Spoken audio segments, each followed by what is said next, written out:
પોરબંદરથી મહત્વના સમાચાર સામે આવી રહ્યા છે, જ્યાં પોરબંદરમાં આફતમાં બચાવ માટે પ્રેક્ટિસ શરૂ કરાઈ છે।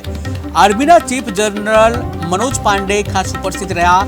ઇન્ડિયન નેવી, એરફોર્સ અને આર્મીની દિલધડક કાર્યવાહી, જ્યાં સમુદ્ર તટ ઉપર આફત સમયે પહોંચી વળવા તૈયારીઓ શરૂ કરવામાં આવી છે।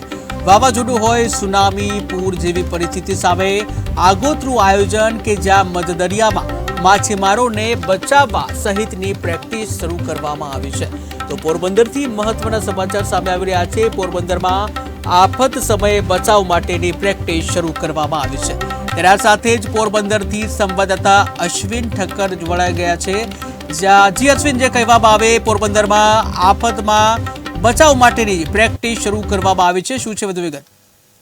હા, ચોખ્ખું છેડાયેલું કે જે પોરબંદરની અંદર જે છેલ્લા 2 દિવસથી આપણા વિશ્વની જે 3 પાક કહી શકાય તેવી નેવી, આર્મી અને કોસ્ટગાર્ડ દ્વારા એક સંયુક્ત રીતે પ્રેક્ટિસ કરવામાં આવી હતી। ખાસ કરીને પોરબંદરના દરિયા કિનારે એવી પ્રેક્ટિસ કરીને બતાવવામાં આવી છે કે સાયક્લોન જેવી સ્થિતિમાં કે આફતકાલમાં જે કોઈ પરિસ્થિતિ ઉભી થાય કે આગની ઘટના બને કે દરિયાની અંદર કોઈ ઘટના બને તો તેને લઈને કઈ રીતે તેની બચાવ કામગીરી કરી શકાય, તેના માટે શું અમારી પાસે શસ્ત્રો છે અને કેવી વ્યવસ્થા છે તે અંગેના એક પ્રયોગ કરી અને તે લોકોને બતાવ્યા હતા। અને ખાસ કરીને ત્યાં આ કેમ્પની અંદર આર્મીના ચીફ તેમજ નેવીના અધિકારીઓ તેમજ કોસ્ટગાર્ડના અધિકારીઓ હાજર રહ્યા હતા।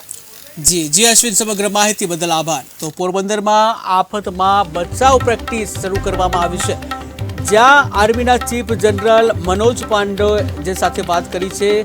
આર્મી ચીફ જનરલ છે મનોજ પાંડે, કે જેઓ ખાસ ઉપસ્થિત રહ્યા હતા।